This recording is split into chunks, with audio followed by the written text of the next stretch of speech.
And welcome to another episode of the Don't Argue with the Facts podcast.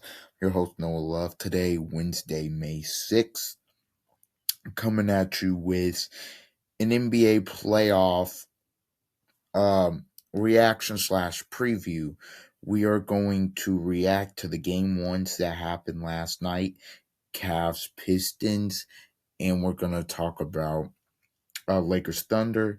And then we're going to preview the game twos tonight. Sixers Knicks. Knicks have a 1-0 series lead as they were dominant in the first game on Monday night. And Wolves Spurs as the Wolves beat the Wolves upset the Spurs. There and they're up 1-0 game two tonight. Without further ado though, let's just get straight into this. Please remember to like, comment, share, and subscribe. We are actually going to start.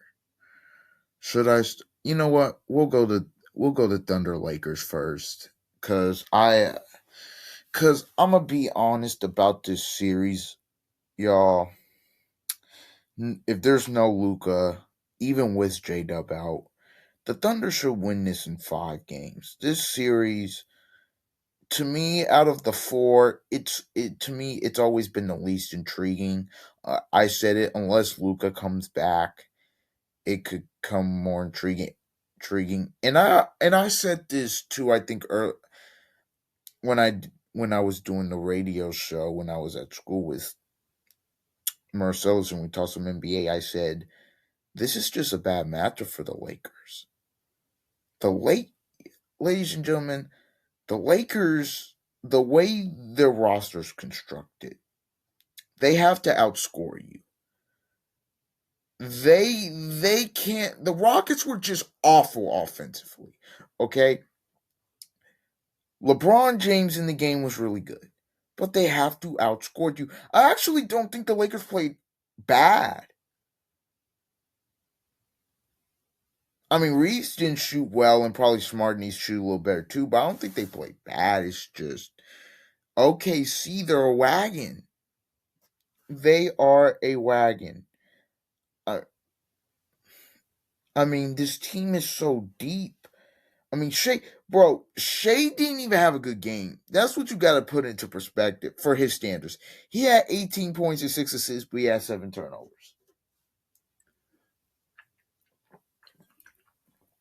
Shea did not even perform to the level that he performed to in the first round, and they still won the game by 18 points. I mean, Holmgren was very good in the game, 24-12, but I just think it's a bad matchup because I think even if both teams are healthy, like the Lakers, they're not like a great defensive team. The Los Angeles Lakers, because of LeBron's older, Reeves isn't really a good defensive player, and Luka's not a good defensive player, and Aiden's not really a good defensive player. Like they have to outscore you.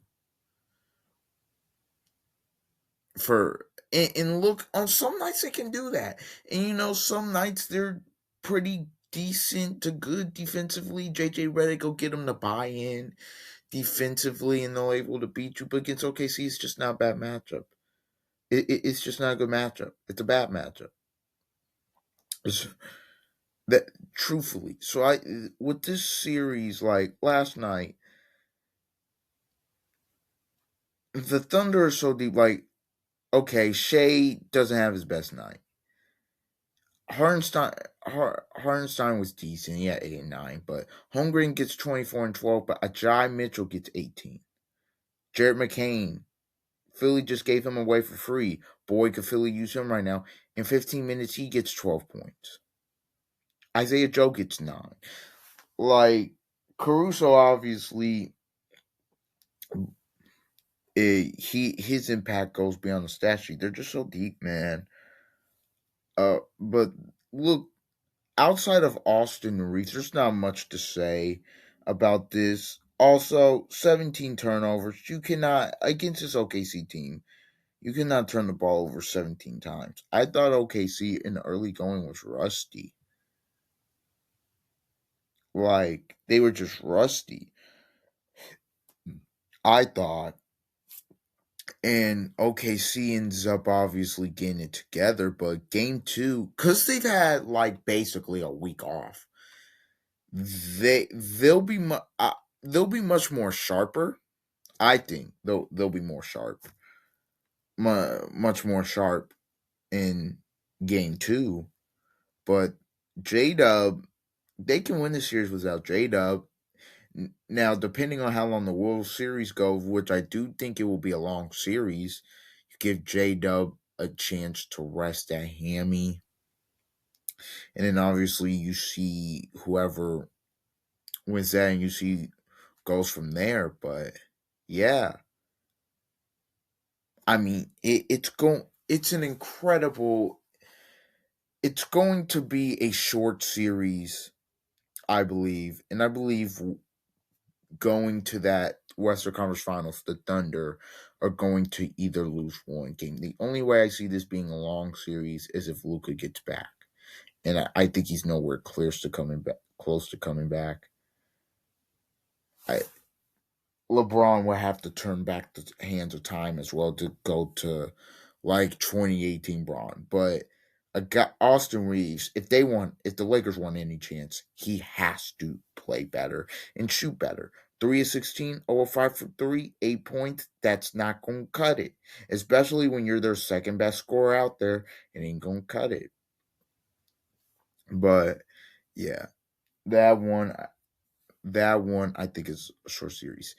This one, I think, will be a long. It's in between long and short. I think this one will be a long, probably 6 game, 7 game series potentially. Uh, I think Detroit, they win game one against the Cavs, 111, 101. Bro, it's as simple as this for the Cavs. Or Detroit won because they were able to force turnovers. They in the game were able to turn the Cavs over again. The Cavs when 20 turnovers. It can't happen against this Detroit team at home. It can't happen. You cannot have that many turnovers. I also thought a key to the game was Detroit. I think scoring. They had 6 guys in double figures.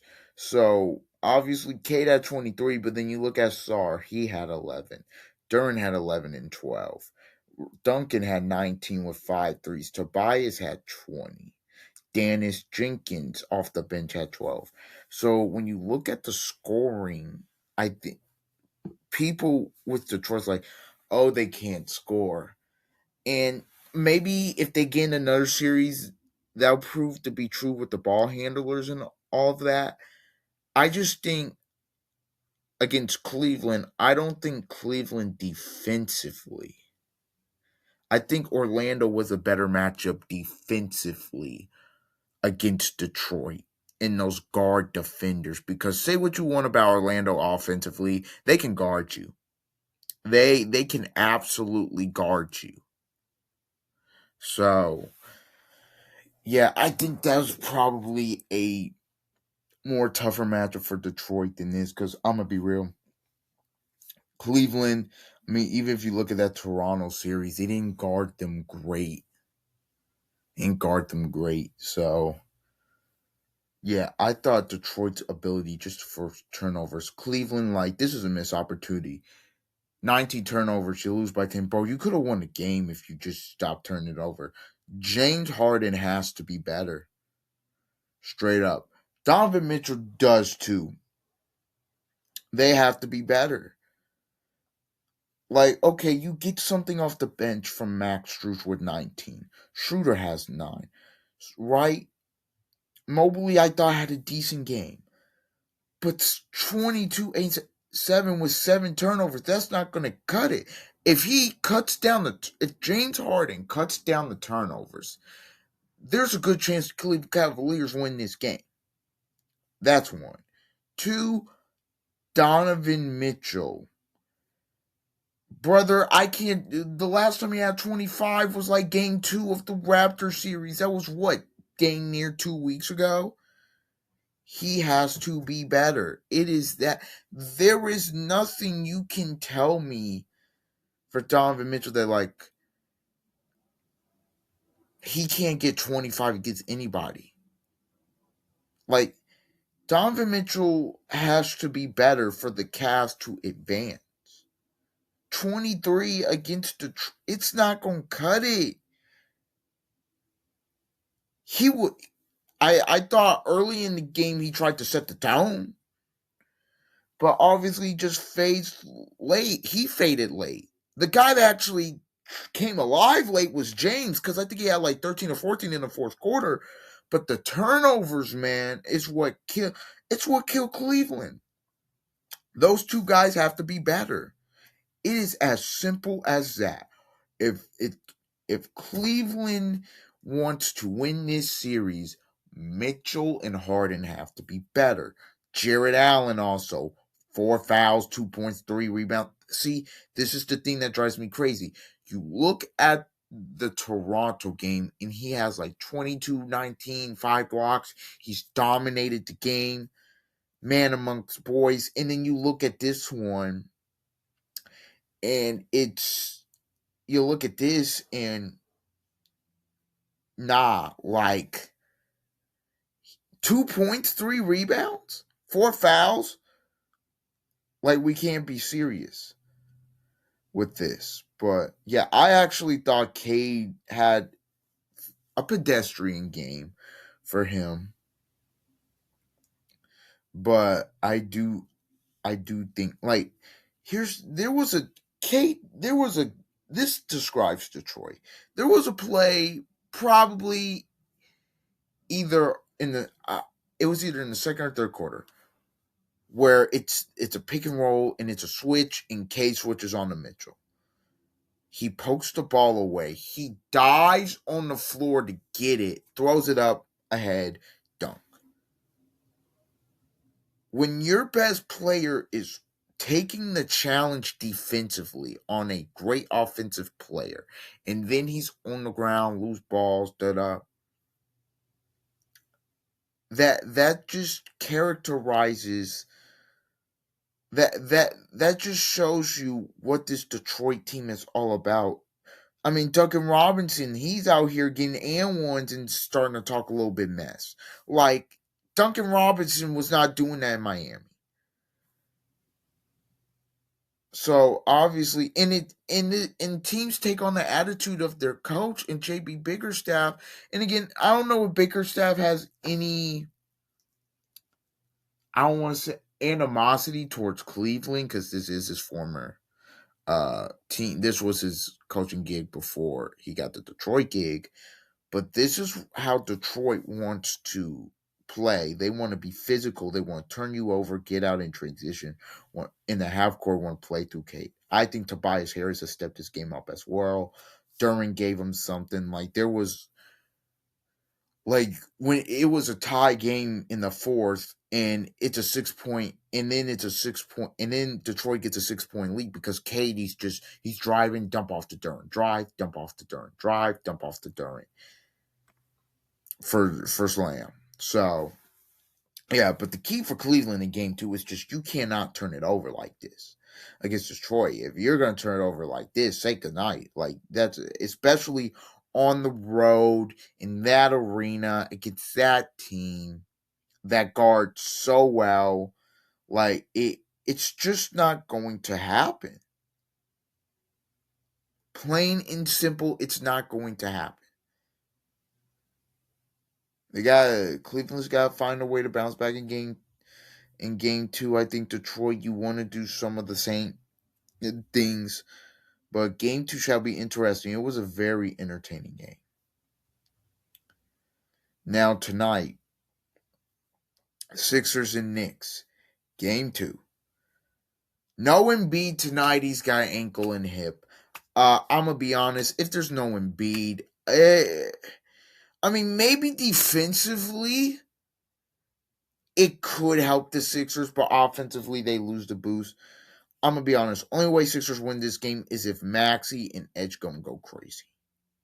They have to go crazy for in George a little bit too. Now you will hope the big fella will be back in game 3, but I just don't. Maybe it's a letdown night for Knicks, but I don't think you in the playoffs. Like you you don't have you can't have letdown nights. Like that letdown nights should not happen. Like so the Knicks, I mean, here's the thing. The Knicks hasn't missed a shot in about a week. They've been spectacular. From game 3 from the second half of game 3 against the Hawks. The Hawks were able to hold on. After that, game 4 beating, game 5 beating, game 6 bludgeoning, game 1 bludgeoning. So the Knicks has been spectacular. It's just at some point I feel like they're going to miss shots, and then we'll see. Can they keep their same defensive intensity? Now, will tonight be that night? I don't think so. I think the Knicks should. I think the Sixers do put up more of a fight, but I think the Knicks should just roll this. No Embiid. It's going to be hard, man, for Philly to beat the Knicks with no Embiid tonight. They're gonna have to guard better in the pick and roll. I mean, Brunson had 28 at the half. That just can't happen. And the Knicks shot like what, 63%? The Sixers will play the percentages, but overall, just their players, Maxey, Edgecombe, they're gonna have to play better. Now, maybe if they can get some stops here and Maxey and Edgecombe get going, which can be very much possible, they maybe that happens and they go, and maybe they could pull off upset there, but I don't see it. I think the Knicks win probably by around 10, 15 points tonight, and they take a 2-0 series lead. I just don't see how the Sixers can beat them if Maxey and Edgecombe just don't go berserk, like insane. And they also, the Sixers aren't getting anything from their bench. That doesn't help. Now, game 2 tonight between Wolves and Spurs. Game 1 was a Wolves win. It was a very fast paced, physical, defensive game. And obviously being back. The one thing, I do think the Spurs are going to win tonight, and I think they're probably going to win very decisively. I think if the Spurs get up early, because they need a win, because you can't, down 0-2 back to Minnesota, can't happen. Because at that point, I think Minnesota would probably, I do think this, at that point, I mean, if Minnesota would win game 3, we're looking sweep, even though I would pick, even though San Antonio, if they won game 3, I do think that stretches out to a 6-game series. But yeah, I thought both teams' physicality was on display.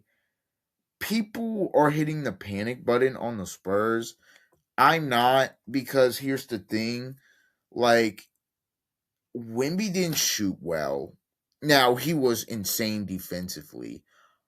Wemby didn't shoot the ball well. So, Fox was awful. Stephon Castle fouls out. And it's a 2-point game, and Chimpini has a great look to win the game. So I'm not panicking with the San Antonio Spurs. On the other hand, with the Wolves, like, they've been here before. Like, this is the 3rd straight year they're going to try and obviously get to the conference finals. I so obviously they had experience. I thought bringing Anthony Edwards off the bench I was like, okay, let's see where this goes. And I thought, obviously, in the fourth quarter, he woke up. He had like 11 or 12 points, and they were really going. I thought Randall late in the, I thought Randall in the game was pretty huge. But like I said, I think just the physicality and the defense of Minnesota really just came in clutch. Mike Conley gave him 12 points. I mean, if you are De'Aaron Fox, you cannot get outplayed by Mike Conley at this stage. It just can't happen. I do think Dylan Harper came in and played well. Keldon Johnson as well. Champagnie played well. Like the Spurs still could have won that basketball game. I think obviously Castle fouling out hurt, but again, Champagnie has a shot to win the game. Now that one dribble, obviously, he's better just off of regular catch and shoots than taking a dribble, stepping back three for the lead. But I am not worried about the San Antonio Spurs. I'm not. But I do think the Wolves now have the advantage because okay, even if they could get decimated by 50 in game two. We're 1-1 going back to Minnesota, and they haven't lost at home so far in this postseason. Now maybe that could be a split, whatever. But the Spurs are a very good young team, great young team, very resilient. I think they will find a way to bounce back tonight. I think they will win this game tonight to tie the series at one, going back to Minnesota. And if you're Minnesota, even if you lose this game tonight, you're still feeling great about where you are. Again, not a lot of people gave him a chance going into the series. I don't know why. Uh, I know. Well, but even when Ant, I'm like, even when Ant was if Ant was going to play, people were like, oh, they don't have a chance. Even if Ant's playing, I'm like, why do you think that? I mean, I know it's going to be a hard series, but to say that they didn't have a chance, I thought, yeah, I think you're still underestimating Minnesota a little bit. Also, Spurs, I said that the Spurs haven't been here before. I mean, even Fox, he hadn't won a series until last series. This core group of players, they were in the Western Conference Finals last year. So it's going to be very interesting. I'm actually intrigued the most by this series, especially with what I saw with game one. Game two, Wimby's going to have more than 11 points, obviously, for them to win. Fox has to play better over overall. Now, Ant, we'll see in terms of the body, the knee. I thought he was very efficient. Late in the game, look, I don't care how good, if you want to say that Randall had been, bruh. You got it. Ant's got to go get those ball. Like when it's 104, 102, and obviously they're playing it out. The Wolves, I feel like Ant's got to get that shot. Also, Ant got to get back on defense. He said he was disappointed with himself where he gave up 2 offensive rebounds. Whatever he said, I'll be better.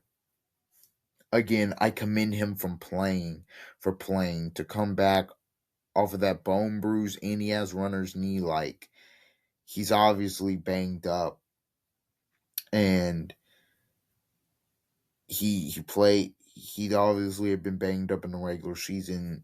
Comes back for the Denver series. You could tell he was banged up in that series, but obviously they were able to win in the second half of Game 4 without him, and Game 6 without him. So, and now obviously he's back, and they win Game 1. By my predictions, I do think the Knicks go up 2-0, and I do think the Spurs will tie the series at 1-1.